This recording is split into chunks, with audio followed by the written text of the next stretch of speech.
এক জঙ্গলে বহু বছর আগে বাস করত এক স্বামী স্ত্রী। স্বামীর নাম ছিল মধু আর স্ত্রীর নাম ছিল চন্দ্রা।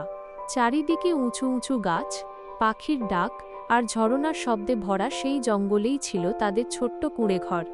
শহরের কোলাহল থেকে অনেক দূরে প্রকৃতির মাঝেই তারা সুখে দুঃখে দিন কাটাত। মধু ছিল কাঠুরে। প্রতিদিন ভোরবেলা সে কুড়াল কাঁধে নিয়ে জঙ্গলে যেত কাঠ কাটতে।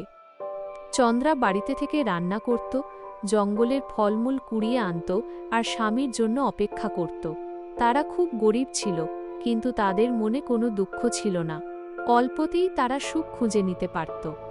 একদিন মধু জঙ্গলের গভীরে কাঠ কাটতে গিয়ে একটি অদ্ভুত ঘটনা দেখতে পেল। সে দেখল একটি বিশাল পুরনো গাছের নিচে আহত অবস্থায় পড়ে আছে একটি হরিণ।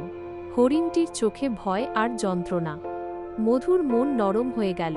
সে আর কাঠ কাটল না, বরং হরিণটিকে পানি খাওয়াল আর ধীরে ধীরে জঙ্গলের নিরাপদ জায়গায় পৌঁছে দিল। সেদিন সে বাড়ি ফিরল খালি হাতে। চন্দ্রা সব শুনে একটুও রাগ করল না, বরং বলল, ভালো কাজ করলে তার ফল একদিন ঠিকই পাওয়া যায়। কয়েকদিন পর জঙ্গলে ভীষণ ঝড় হলো। বহু গাছ ভেঙে পড়ল। ঝড় থামার পর মধু যখন জঙ্গলে গেল, দেখল চারদিকে পড়ে আছে শুকনো কাঠ, কাটারও দরকার নেই। অল্প সময়েই সে অনেক কাঠ সংগ্রহ করল। সেই কাঠ বিক্রি করে তারা আগের চেয়ে বেশি টাকা পেল। আরও আশ্চর্যের বিষয়, যেদিন তারা বাজারে কাঠ বিক্রি করতে গেল, এক ধনী লোক মধুর সততা আর সরলতা দেখে তাকে স্থায়ী কাজের প্রস্তাব দিল। ধীরে ধীরে তাদের দুঃখের দিন শেষ হল। তবু মধু আর চন্দ্রা জঙ্গল ছেড়ে যায়নি।